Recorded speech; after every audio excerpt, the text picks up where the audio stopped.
Thanks for coming. I hope you're enjoying the conference. I am Gabor Szarnyas, and I'm here to talk about the DuckDB system. A little bit about my background. I did a PhD back in Hungary in something called the FTSRG, the Fault Tolerant Systems Research Group, and we focused on critical systems and models of critical systems, which eventually drove me to work on graph databases where you can store these models. Once I finished my PhD, I moved here to Amsterdam. I worked at CWI, the Dutch National Research Center for Computer Science, where Python was invented and Dijkstra's algorithm was invented. And there I worked on graph databases, graph analytics, and database benchmarks. And while I was doing this, in the offices near me, Mark Rasfeld and Hannes Mühleisen invented something called DuckDB, which was an open source project that spun off into a labs company, which is DuckDB Labs, which is where I followed them in 2023, and I've worked there as a developer relations advocate. And in this talk, I would like to give you an overview of DuckDB and also some of the internals that will help you understand why it's fast and how you can make your workloads fast in DuckDB. So what is DuckDB? In a sentence, DuckDB is an analytical database management system that's designed to process 100 gigabyte plus datasets on end-user devices such as laptops. And the main observation here is that in the last decade, vendors have been coming out with excellent laptops. You can now go to a store and buy a new laptop with 8, 12, or 16 cores, quite a lot of memory, and a very fast NVMe disk. And this is true for both Apple laptops and laptops by Microsoft, Lenovo, Dell, you name it. These laptops are actually developing faster in terms of speed than cloud machines, and they are definitely better in terms of price-performance ratio. If you browse the cloud prices, the cloud didn't really get much cheaper in the last decade, while laptops have gotten, at the same price, a lot faster. So there is a lot of performance that you can extract from a laptop if you program it correctly. DuckDB's key values are that it's simple to use, it's free to use because it's open source, it's fast, and it's feature-rich. And I think it's best to demo this with a dataset. So there is this app in the Netherlands which is about train information, and they release a bunch of very high-quality open datasets. These encode train services, stations, and distances. So I made a little demo with this. And the motivation of the demo is that I moved here in 2020, and ever since then, everyone I know has been complaining about DNS. Everyone is saying, well, the trains are very expensive and they're getting worse by the year. So I grabbed 5 years of datasets. This is between January 2019 and April 2024. This is about 15 gigabytes of CSV files, and I just started the loading process. The loading command is very simple. We say, create table services from the services CSV file. That's it. And then we return the number of rows that we have just loaded into the system. And you can see that on this very laptop, which is kind of a off-the-shelf MacBook Pro, we loaded 15 gigabytes of CSV files into DuckDB's own format in 11 seconds, so at more than 1 gigabyte per second. And if you want to ask, did the trains get any slower over the years, then we can just say, well, let's extract the year from the service date where the train was running, and let's do an average of the arrival delay, which is encoded in minutes, so I will just convert it to seconds so that it's easier to read. And that's it. It's a couple of lines, and this runs on 115 million rows in 0.2 seconds. So we got a bunch of numbers, and you can kind of see that yeah, the delay is increasing, but it would be nicer to actually visualize this. Now, in many databases, it would mean you have to return it in some sort of a CSV format, read it into pandas, and then do a visualization. Not with DuckDB, though. With DuckDB, we can just route the result of a query into a data frame. Well, it took 0.1 seconds, and then we can use this data frame in a Python code. We can say .plotbar, and there we have it. It's all the complaints actually have some ground truth. Ever since 2020, where trains were running quite on schedule because there were very few of them, the delays have been increasing steadily, and this year is on track to be one of the worst. So what did we just do, or mainly what did we not do in this demo?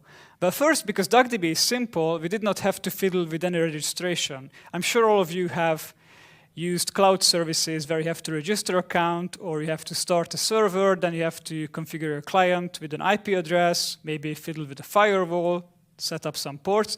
We didn't have to do any of that. DuckDB just ran with import DuckDB in Python. We also did not enter any credit card details. We didn't have to register for a trial, and we didn't have to do a quota increase, which is one of the worst things when you use the cloud and just want to get your analysis done. What we did do is that we analyzed 15 gigabytes of data in a matter of seconds. Of course, it could be more data. I actually took this data set and boosted it from 5 years to 200 years of railway services, which resulted in 5.4 billion rows of CSV files. And what I noticed is that on this laptop, you can still work with 600 gigabytes of CSV files.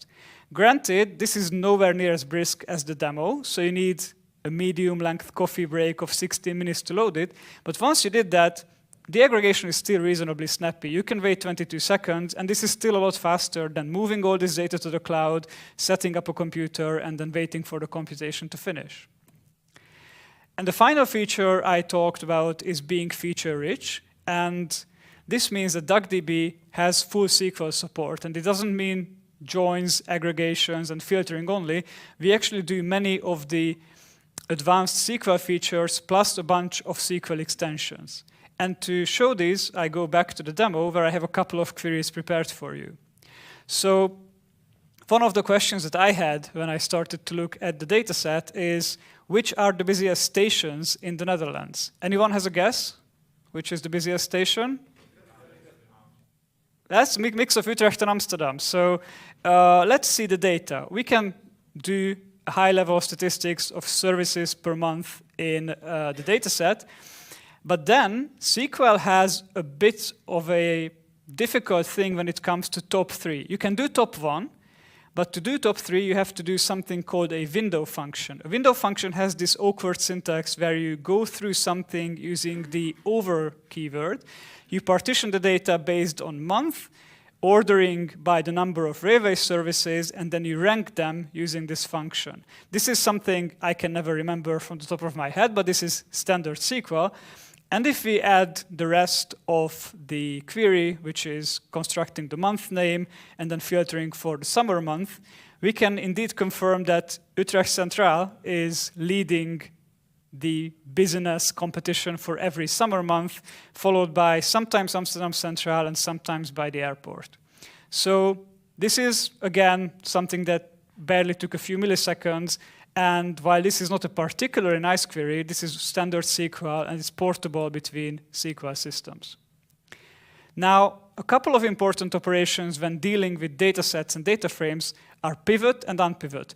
Pivot means we turn a long table into a wide table. So, for example, this table that we just had, we would like to turn it into a way where we have the train station names as column names, and then the traffic as the column values. And luckily, DuckDB has a very simple syntax for it. We first filter for a long table to get these values, and then we can just say, let's pivot on the station and create the number of services as a summary statistic, and that's it. Again, took minimal time and a very simple, concise syntax. Sometimes we want to unpivot, and for this, I actually used another dataset. So we have this dataset called the tariffs, which encode the tariffs and the distances between 400 train stations in the Netherlands. You can see that this is kind of a weird table because it encodes a symmetric matrix. So it has NaN values all across the diagonal of the matrix, and then it has the distance between every pair of train stations in the country. Now, this is really unwieldy to work with in SQL, but we can use something called unpivot to turn this into a long table. Now, to do this, in traditional SQL systems, we would have to spell out all the column names, AC, AH, AHP, all to ZTMO, which is really inconvenient. But luckily, DuckDB has something called columns star, and column star, we list all of the column names. We can then exclude the station column, the first column, and the rest is just trivial to write. So once we run this, we have this very convenient table saying from this station, this other station is this many kilometers away. And if we want to find something like the largest distance between two stations, we can just say, well, let's do joins. Let's make sure that it's running from a train station in the Netherlands to another train station in the Netherlands. We break the symmetry with this filter, and we can retrieve Eemshaven to Vlissingen, which means we can take a 426-kilometer train route using just trains in the Netherlands. I actually confirmed this with Google Maps. So if you are a train geek and looking for a weekend trip, this is the longest that you can do without using any bus in the country. So these were a couple of advanced SQL features, but DuckDB has more interesting characteristics that allow this performance and this usability. The first one is that DuckDB is in process. This is quite a fundamental shift because it was very widely acknowledged back in the data warehousing and data analytics world that the client-server architecture is necessary for data analytics. And the reason for this is that the data analytics itself had to run on some big iron. It had to run on a big server that could be in the on-premises cluster of the company or in the cloud, but it had to be something that's a big machine. And there are many problems with this. One is that the big machine is going to be expensive. Two, the software running on the big machine is probably going to come with an expensive license. Someone has to set it up, someone has to operate it, and even once we are done with all those, you have to deal with these arrows in the middle. You have to make sure that your client can connect to the server. The client will then communicate over a slow network and potentially over a slow database protocol. So this is all quite unwieldy. And DuckDB said, well, the laptop on the left shouldn't be just a glorified terminal. It should be something that actually does the data processing. So we took the database and we moved it into the client process that's running on the laptop. And serverless has a bad name as a term because people say, yeah, AWS Lambda is serverless, while there is definitely a server doing some work in the background. Well, DuckDB is truly serverless. We remove the server and there is no more server. But what we do have is we have a single file database format that makes it very easy to work with DuckDB and then stop working, maybe pass your partial work along to your colleague. You can just attach it to an email, upload it to an S3 bucket, and this makes it very convenient to use DuckDB. If you are familiar with other database systems, this quadrant image is very helpful for categorizing DuckDB. The in-process deployment model itself is not really novel. You probably know SQLite is the most deployed database on the world. And SQLite is in process, but it targets a transactional workload where you add a couple of rows, query for a couple of rows, and then maybe delete a couple of rows. But DuckDB is more in line with bulky analytical processing, similarly to data warehouses like Snowflake, Vertica, Teradata, Databricks, and so on. So what is this internal working? How do these data warehouse systems work? Well, it all starts with the storage. The transactional systems, SQLite, MySQL, and Postgres, they use something called a row-based storage. So if we use the railway dataset where we have a date, an ID, a type, and a train station, then a row-based system would group these together, a given date, a given ID, a given type, and a given station, and store those together on disk. And this is great because it allows for easy updates and easy queries for a given row. But the column-based system stores it by column, which means that you can compress really nicely on a data that is of the same type in consequence, and you can store these on disk together physically. And it also allows you to just throw away columns. So if you need to do some statistics based on date and station, which we already did today, then the ID and the type columns do not have to be read from disk. So there are lots of savings to be done there. The next step is the execution. Traditionally, systems did something called a tuple at a time execution. This is very easy on memory because you just have to get one tuple in the memory, process it, and then the next tuple, the next tuple, and then the next tuple. But this is more akin to working like writing a line of program and then changing to your email client, writing another line of program, writing another email. We know this is not the best of office productivity. What's better is to do all the programming and then all your emails. And this is column at a time execution. And this works really well for analytics because you can deal with this one column in one big go. The problem with column at a time is that you can run out of memory. If your columns have 1 billion or more rows, your system is likely to crash. And this is one of the reasons why systems like Pandas often run out of memory. Pandas is column at a time, and you can run out of memory. Now, there must be some better interim Goldilocks approach, and this is called vectorized execution. Vectorized execution means that you process the data in vectors, where the vector is maybe 2048 items, and this allows you to do some level of bulky processing and at the same time not run out of memory. And it's even better than not running out of memory, because as we will see in the next slide, these vectors are selected to the size where they actually fit into the L1 cache of the CPU. So what we see here is 8 rows. They are split into 2 row groups, 1 to 4 and then 5 to 8. And we split them between the CPU threads based on the row group. So we first send these to the 2 CPU threads, and then we start doing the processing based on the vectors. We first process the first pair of vectors, and then we process the second pair of vectors. And because modern CPUs have L1 caches around 32 to 128 kilobytes per core, this 2048 item in the vector and related columns most of the time fit into the L1 cache, which is much, much faster even compared to main memory. Of course, this sounds very neat, and you may ask, why didn't everyone do this before? I mean, this is how you should get the most performance out of your system.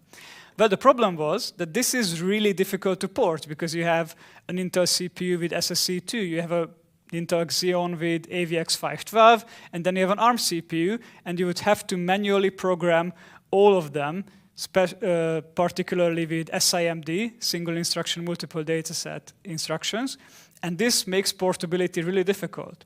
But luckily, over the last 15 years or so, the main compilers, GCC and Clang, have started to auto-vectorize code. So if you write code in a way where you use tight for loops, there are no branches in the code, and even when there are, they are made out of the for loops, the compiler will be able to create code that is using SIMD instructions, and that will allow you to get the best performance of the CPU while maintaining portability.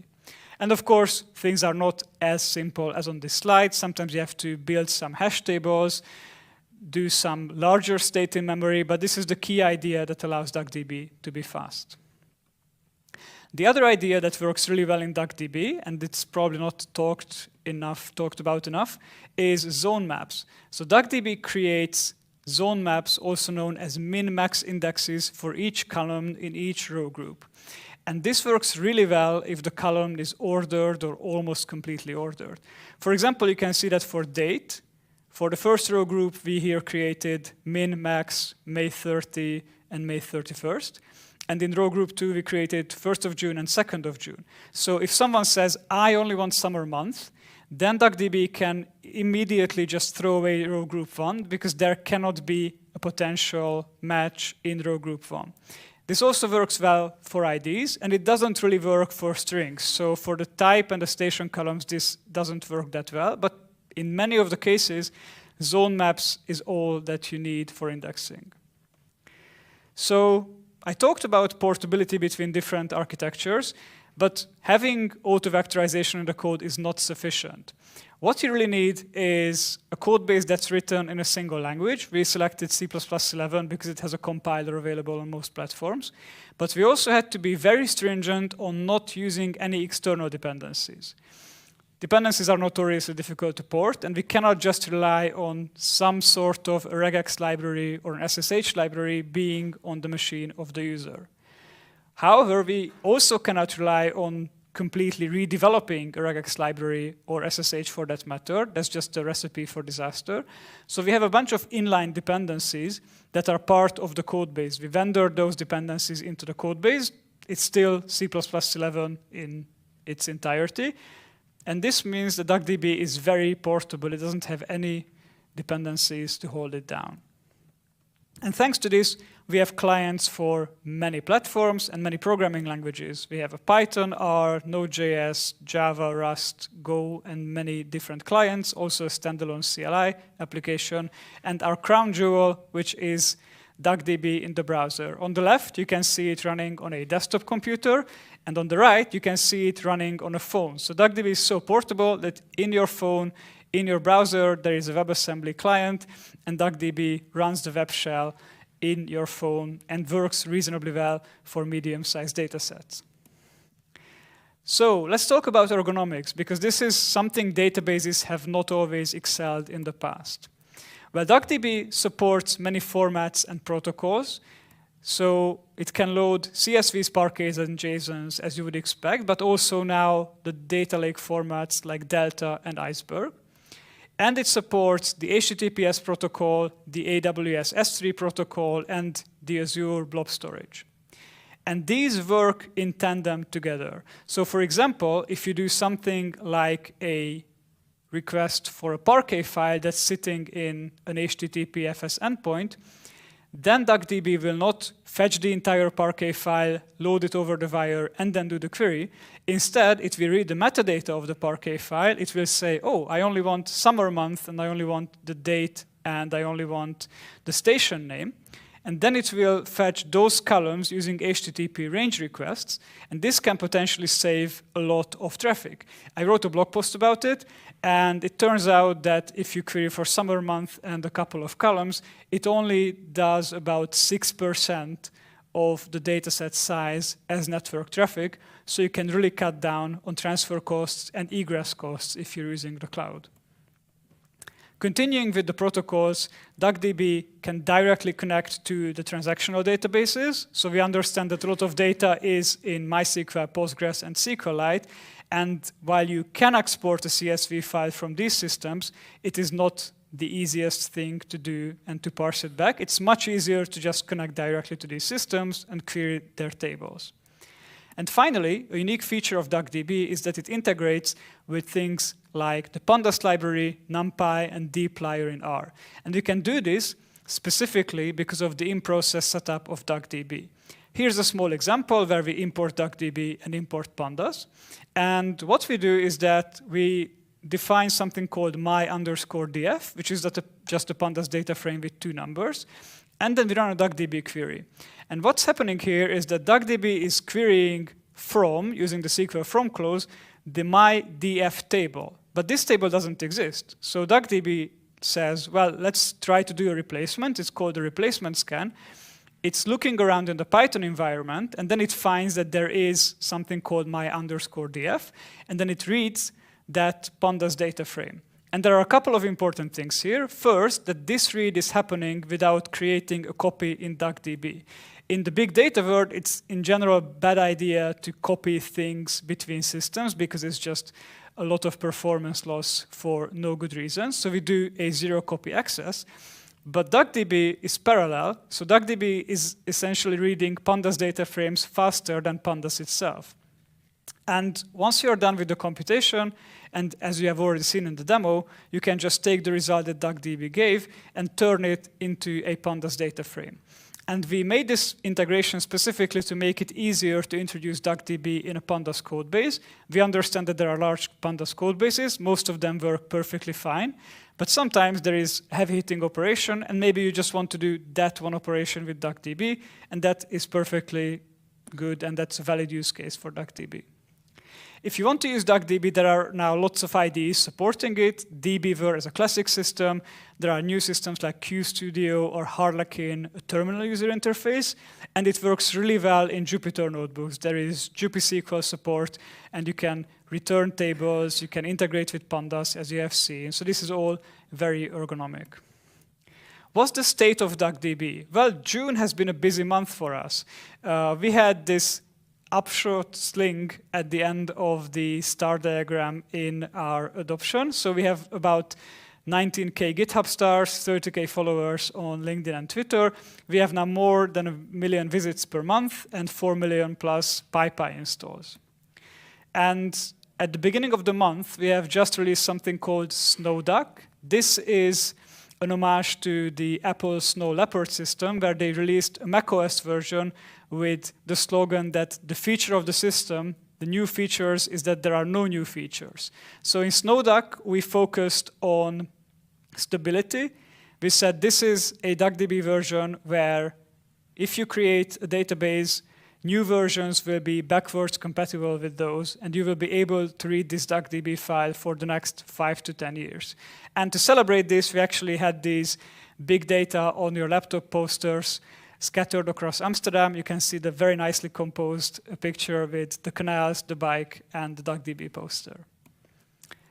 DuckDB has an extensive way for extensions. We said that we don't want dependencies, but sometimes you just have to package something that's really heavy hitting, and we don't really want to compromise our core with having big bulky dependencies and having the system swell up to 100 megabyte plus. So we have a powerful extension mechanism where you can register new functions, new types, new data formats, operators, SQL syntax, even memory allocators. And we are heavily dogfooding this. So many of the key features that you see with DuckDB are extensions. This includes HTTPFS, JSON, and Parquet. Many of them are built in, but these are still extensions that you can turn on or off. And what we want to do going forward from version 1.0 is an extension ecosystem where DuckDB is in the middle. It acts as kind of the fabric between different extensions, and you can do something like HTTPFS request over Parquet, and these work in tandem, and these integrate with other DuckDB extensions. One of them may be something for a data format, the other one may be VSS for vector similarity search. So what are the use cases for DuckDB? I have collected a couple of use cases over the past few months, and by far the first one is reducing costs. People are a bit fed up with cloud data warehouses because even though they are ergonomic, they are very scalable, they are extremely expensive. So replacing a proprietary system or even replacing partially and just doing some computations locally will save you a lot of money. And if you replace distributed systems like Apache Spark, DuckDB will save you there on the efficiency front. This is a slide that Hannes also showed in his talk. This is a TPCH experiment on Parquet files, where it's roughly 40 gigabytes of Parquet files and the TPCH workload from query 1 to query 22. And you can see that Spark on 2 machines is completing it in about 8 minutes, and DuckDB is taking 1 minute and 16 seconds. Now, the thing is, you can scale Spark, you can add more and more machines, but because of the overhead that is introduced by running distributedly and all the coordination that those nodes need to be doing, Spark will never catch up with DuckDB. So even though you spend 32 times as much on the costs of the machines, it will still be slower than DuckDB on a single machine of the same type. Of course, I'm not here to tell you that Spark is bad. Sometimes you have 100 terabytes of log files, and there is no way you can deal with those with DuckDB on your laptop. Then we recommend you to keep using Spark, run it on a 100 machine cluster, and usually you can throw away most of the data and save just a bunch of statistics. So maybe you will have a 50 gigabyte summary table. Then you can take that as a Parquet file, put it on your laptop, and do the last steps of the analytics very interactively, very conveniently with DuckDB. There are a bunch of companies now like Evidence, Real Data, and Streamlit, and they take this very idea and they build dashboards on top of DuckDB. And these dashboards run in the browser, so they run DuckDB in the WebAssembly shell.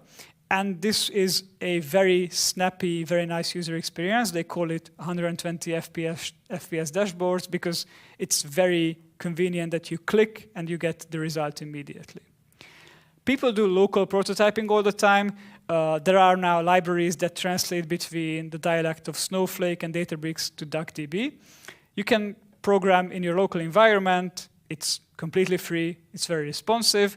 And because it's a standard SQL dialect, the portability is reasonably good, even if there is no automated solution.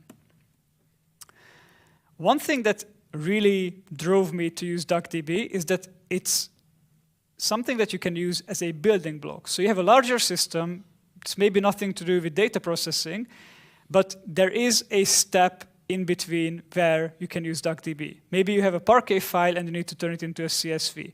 Or maybe you have to do reading 100 million records and you don't want to use some Java library that does it line by line. Here are two use cases that I did during my academic work with students. And these were Java code bases where we just noticed that you do something in a for loop with some very simple data. We rewrote the whole thing in SQL, ripped out the original Java code, and this led to parallel processing, which is much faster, and also these very satisfying commits where we could just throw away 5,000 lines and replace it with 1,600 lines in DuckDB. The interesting thing about this is that this is totally not a database use case. You would never use Snowflake for this or Vertica for this. But with DuckDB, because it's so portable, it can be used as a building block. And finally, DuckDB can be used in education. It's very easy to install for the students. It's open source. It uses de facto standards. And you don't need to have a DBA who has to be phoned out of bed during the weekend because the students crashed the cluster again. This did happen when I was teaching databases. With DuckDB, there is no server, there is no DBA, no configuration, so this works really well. So, what are some limitations of DuckDB? Well, one big limitation is that because it's in process and because it's focused on analytics, we do have transactions, but you cannot do multiple writers. So if you try to connect to the same database instance with multiple writers, it will throw an error. You can, of course, read and write a single database, and you can read the same database from multiple DuckDB clients, but this is a limitation in concurrency control. And the second is that DuckDB is limited to single node execution.